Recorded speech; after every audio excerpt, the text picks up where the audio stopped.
Yeah, man, for the best in music, best in entertainment. See, in a junior race. So hear this. Breaking bread with the bread man. The bread man. Take. Hi guys, welcome back to Breaking Bread with Breadman, the podcast where we dive into different strategies and tips that we could use to boost our productivity and achieve our goals. I'm your host, Breadman, and today we're going to dive into a subject that I consider to be like the enemy of productivity, and that is procrastination. Whether you're a chronic procrastinator or you're just looking for different tips to boost your time management skills, in this episode, we're going to dive into different strategies that we could use to combat procrastination. So let's get started. First things first, let's understand exactly what procrastination is. By definition, procrastination is the act of delaying or postponing tasks or decisions. Usually we procrastinate because we either choose to do things that are easier, more enjoyable, and things that we want to do instead of like the hard tasks. Those are the ones that we usually procrastinate. Now, it's not just about laziness. There's a whole bunch of different reasons why we procrastinate. And I'm going to name a few, and then we're going to go into different tactics and strategies that you could use to combat them. Now, one of the main reasons we procrastinate is perfectionism. Perfectionism, you want it to be perfect, and because it's just not perfect, and you keep putting it off until all of a sudden you're running out of time, and sometimes time is up. And that's one of the main reasons we procrastinate. Another reason is sometimes you're overwhelmed. Sometimes you have so many things on your table, you just can't get to that. It's not that you're doing the easy things. You have a lot of hard things and you're trying to prioritize which things you need to do first. And sometimes that forces you to procrastinate on certain tasks. Lack of motivation. A lot of times we procrastinate just because we're just not even interested in what we need to do anymore. And we're not motivated to do it. Take, for example, even these videos. I know you see sometimes I have some long stretches where I don't do a video. Sometimes it's lack of motivation. Sometimes it's like I just previously explained. Sometimes I'm overwhelmed with a whole lot of other tasks. And sometimes it's perfectionism too. I'm using myself as a model for what these procrastination elements really are. Poor time management. Now, time management is very important. Some people may not agree, but I know that once you start focusing and really buttoning down on your time management, you become much more productive. And that is definitely the vehicle that you could use to reach your goals. Now, that's just a few reasons that we procrastinate. And if you want to overcome this procrastination little rut that you're in, you need to identify what is the reason why you procrastinate. Find that root reason why you procrastinate, and that is the first step in overcoming procrastination. Let's dive into some different strategies that we could use to combat procrastination. Usually, we procrastinate, like I said, on very large tasks, more difficult tasks. You could take these larger tasks and break them down into smaller tasks. That makes it less overwhelming, and it also gives you like a sense of accomplishment when you start like accomplishing these smaller tasks on your way to accomplishing the whole task. This is a good way to tackle the larger projects that we're engaged in. Another thing is set what your goal is and give yourself a deadline. Give yourself a deadline and try to stick to that deadline. Now that gives you like a focus point.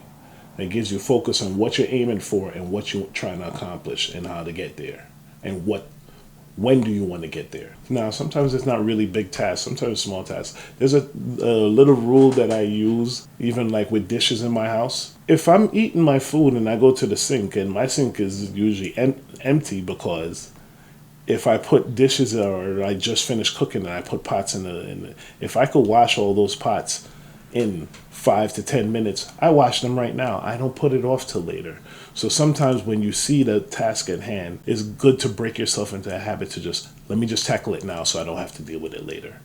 When you get yourself in that mindset, all of a sudden you start realizing that there's less stress later on, and sometimes you're able to tackle like these other things. Most of the times you put things off because you say, I don't want to do it right now. But sometimes just get into that habit. Let me do it right now, especially when it's a quick task. Like I said, like washing this, that takes 10 minutes. Do it right now. Now, even though I said that sometimes we procrastinate because we're overwhelmed, that's going to happen. You're going to be overwhelmed sometimes. Sometimes your plate just gets full. And the best way to tackle that is, like I said, to take care of those harder tasks first. Take care of the ones that are more important, the ones that you need to get done, that you don't want to be at that last minute rushing to do. Take care of those first and get those out of the way. Now, sometimes the task that you have is a very detailed task and it's a very long task. The worst thing you want to do is to just like tackle it and try to do it all at once, and then you end up getting burned out halfway through, and then you never find yourself coming back to the task. You could use like a strategy where you just, those bigger tasks, those tasks are going to be very time consuming. You work on the task for a good amount, maybe like a half an hour to an hour, pace yourself. Then you take breaks in between.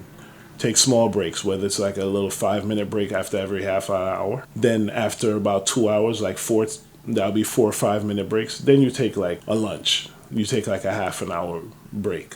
Then you get back to it. That keeps you focused. It keeps your mind sharp while you're still doing the task, so you're not diminishing the quality of what your work is. And it keeps you focused without being burned out. Another thing is like when you usually finish your task, it's good to give yourself like a reward. So while you're doing the task, you're actually thinking of the reward, saying, okay, as soon as I finish this, I'm looking forward to this. That's a good strategy too. It keeps your mind focused on like that little carrot at the end of the race. Another strategy that you could use is if you have a friend that you know that is a friend that not really is beating you down, they're looking for you to succeed. And sometimes you need that friend, that tough love friend that's going to call you and be like, did you get that done? You said you was going to do that. That's certain that's going to nag you sometimes on those important tasks. And sometimes it's good to have that friend. And when you know that that's how that person is, and you really want to get something and you don't want to procrastinate, tell that friend, you know what? I need to get that done. Remind me about this. Remind me that I got to make that phone call tomorrow, please. Even with the best strategies, though, there's still going to be sometimes you're going to be derailed from what you're trying to do. This is like a few ways to overcome them. One of the ways that usually derails you is what I first mentioned, and that's perfectionism. Perfectionism is, that will hold you up. You will never be perfect. Remember this, guys. It'll never be perfect. And that's okay. It's not about perfect. It's about progress. I said that in the last video, and I think I'm going to start using that mantra, though. It's not about perfection. It's about progress. Just start the process. Start the process towards your goal, and you'll eventually get there. If you're constantly prepping for this process to be perfect, you're constantly prepping, and you never start, you're never going to end. You have to start. Don't worry about being perfect. Start the process. Fear of failure. Now, that is a big Achilles heel in progress. A lot of people are afraid that they're not going to be successful in what they're doing. They're afraid that whatever they're going to do is not going to work out. Just like we said, they're afraid that it's not going to be perfect. You have to understand that when you are afraid of failure, you're never going to achieve your goals. You have to understand really that failure is a teaching element of reaching your goals. Sometimes you think that this is the road to your goals, and you go there and you realize, no, this is not the road. When you try again, you're not going on that road. So that failure that you just achieved, that you just experienced, that failure taught you something. And now the next time you go, you are a little bit smarter on how to tackle this road. You know that that's not the way to go. So if you start looking at failure in that way, you start to embrace failure. The more I fail towards my goal, the more I learn. And if I don't fail, that means I achieve. So both ways I'm winning. So I might as well start doing it because there's no losing in this. If I fail, I learn something. If I don't fail, I achieve. Think about it that way. Sometimes we suffer from lack of interest in what we have to do. Sometimes it's an important task, you need to do it, but you're just not interested in doing it. It's not something that you enjoy doing, so you just put it off. One of the ways to combat that is try to mentally play little games with yourself and attach that to something that you are interested in. Let's say, for example, your yard needs to be mowed and cut, and you're not really interested in doing that. That's not what you want to do, but it has to be done. But you know what? You could call some of your friends over and we could have a little barbecue in the yard, but not with the yard like that. So if I cut the yard, we could have this barbecue later.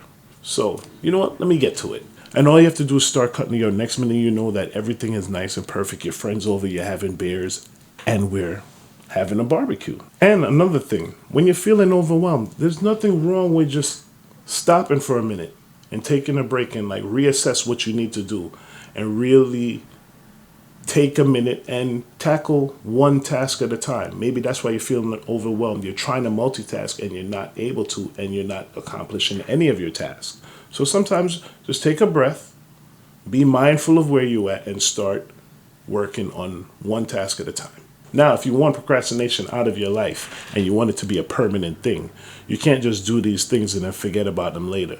This has to become like a habit. There has to be changes in your life. You can't go the way that you've been going and expect procrastination to be out of your life. You have to make certain changes. You have to adapt certain habits that will combat procrastination. And these are some of the habits that you should try to develop. First thing, try to develop a routine. Like we said, time management is very important. And a routine helps you with time management. When you develop a routine and you develop a routine with a schedule where you have little times throughout your day that you're dedicated to your focus work that you need to get done, times for leisure time throughout your day, times for your meals. And once you start formulating a little schedule for yourself, you realize how productive your day becomes. The last video I did was about mindfulness. And sometimes, like I said, just being present in the moment in that video, being mindful can help you with everything. Just regularly practice that. Reflect and adjust. There's nothing wrong, like I said, no judgments in being mindful. Be mindful of what you have to do and where you are in that process. And adjust if you need to be to get to the end of that process. Get to that goal. And don't forget to celebrate progress. When you reach to the end, have that celebration in your head. Like I said, that keeps you focused on the carrot at the end and keeps you moving forward while you're working. Now, in conclusion, I want you guys to remember, procrastination is a challenge that we all face. But with the right strategies and the right mindset towards your daily life, I think we'll be able to combat procrastination and become more productive. And do remember, it's not about perfection, it's about progress. Don't worry about being perfect. Just start the process and move towards that goal. And eventually you will reach there. And then celebrate yourself. As always, thank you for tuning in to another episode of Breaking Bread with Breadman. If you like this episode, please hit me with a like. Please give me a comment down in the comment section. I would always read the comments. I would love to hear some stories about how you've overcome procrastination. Maybe I left something out. You could tell me another tactic that maybe all of us could use in combating procrastination. And hit me with a subscribe. I would really appreciate it. Until next time, stay positive and you will be blessed. I'm your host, Breadman, and thank you for breaking bread with me. And until the next episode, peace. Bread man, make myself your lively, not a dead man.